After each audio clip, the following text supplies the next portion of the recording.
Good morning once again, Kabalen, and welcome back sa ating panibagong video. At tayo ngayon ay mag-update. So yung update natin, itong kalsadang ito. Ayan. So kung matatandaan nyo, last 2 months ago, nag-update tayo dito. Tinignan natin yung hanggang sa dulo. Bali ito pala yung San Fernando to Mexico Bypass Road. Ayan. Yung uling update natin, yung sa pinaka dulo ng simentadong kalsadang ito, yan. Nahukay na, pinapatag na ng grader. So ready for yung concreting na.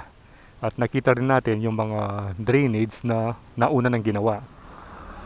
Kaya babalikan natin kasi nakita natin dun sa drone shot, yung pinapatag na bahagi malapit na dun sa may kalsada kung saan magmi-meet or magko-cross. Yun yung nakita natin dun sa aerial view. So ngayon, kaya babalikan natin yan. Tingnan natin kung sumakto na ba dun o nagawa na ba hanggang dun sa dulo kung saan siya tutumbukin yung pinaka perpendicular part o yung dulo. At dito pala, sa harapan natin, ayun yun. Ito yung building na yon. Yun yung yun yung Dabsu San Fernando branch. Yan. Nag-vlog din tayo diyan, tinignan din natin yung update. Dati dito hanggang dun sa may first floor pa lang yung nagagawa. Ngayon meron na silang poste para sa slab dito sa may second floor. At tinataasan na uli yung mga poste para third floor na. Bari ile-level siguro yun hanggang dun sa may dating yan. Yung nagawa ng bagong yon.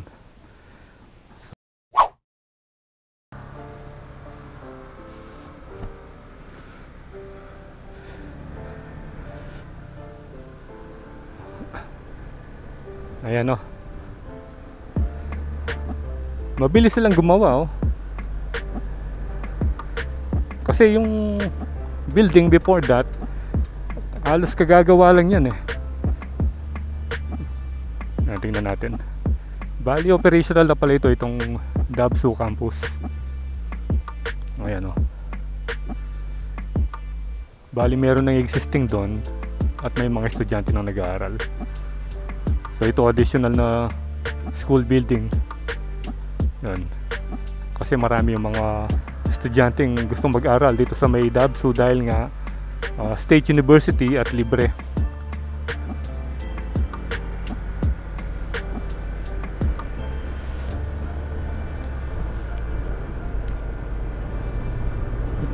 Dito maganda mag-chill ride. Ayan So yung date nga pala ngayon, October 17.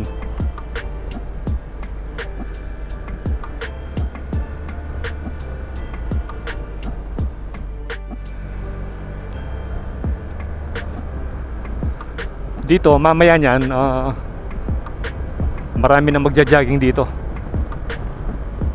And at the same time, yung mga nagpa-practice mag-drive, kasi may isang driving school na dito nila dinadala para mag-practice yung mga estudyante nila. Dahil maganda nga rito, napakaluwang may tanim ng rito, kamote yata ito.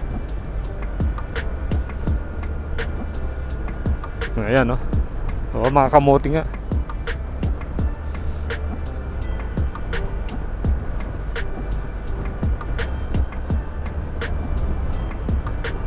Bali ito, ang labas nito sa Barangay Suklaban sa Mexico. Mag-start siya dito sa may Barangay Malino ng San Fernando at magtatapos sa Suklaban. Ayun yung building na mataas doon, nakikita na natin yung sa Global Construct City. Yung condominium or hotel yatang gagawin doon.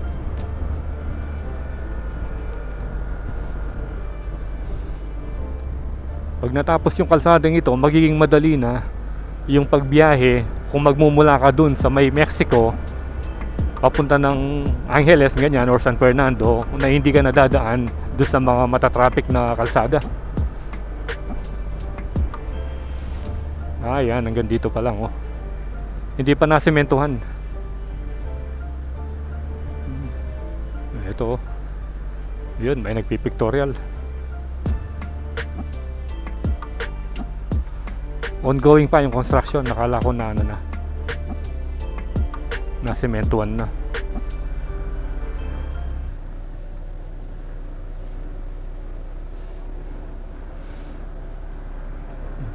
Pero at least ginagawa na.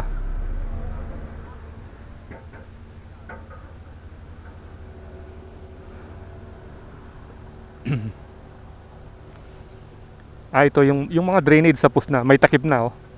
Ito, may takip na. Doon sa magkabila.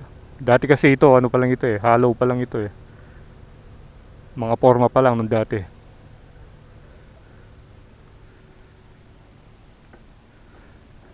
Ayan yung update ngayon.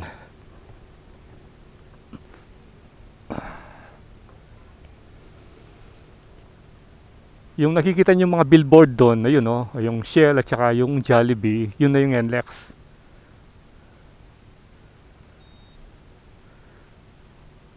Ayan. Titingnan natin sa aerial view. Doon sa may bandang bungad doon, yung sinasabi ko sa inyo kung saan sila magmimit ng isang pa yung perpendicular dito sa anong ito, sa kalsadang ito. Yung pinakadulo. Kung nasimentuhan na, kung nauna ron or ganun pa rin yung itsura niya. So tara, mag-drone muna tayo.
So nakita na natin yung aerial view nitong ginagawang bypass road na to, na mag-umpisa sa Barangay Malino at magtatapos sa Barangay Suklaban ng Mexico.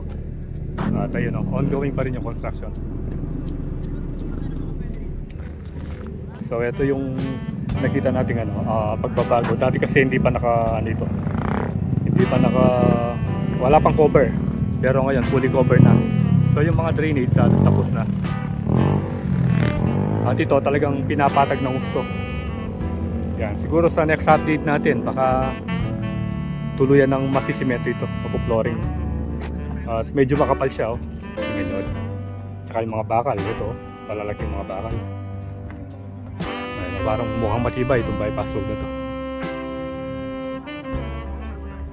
So I think dito ko natatapusin yung vlog natin dito sa pag-update dito sa may bypass road na to. So ride safe always, Kabalan.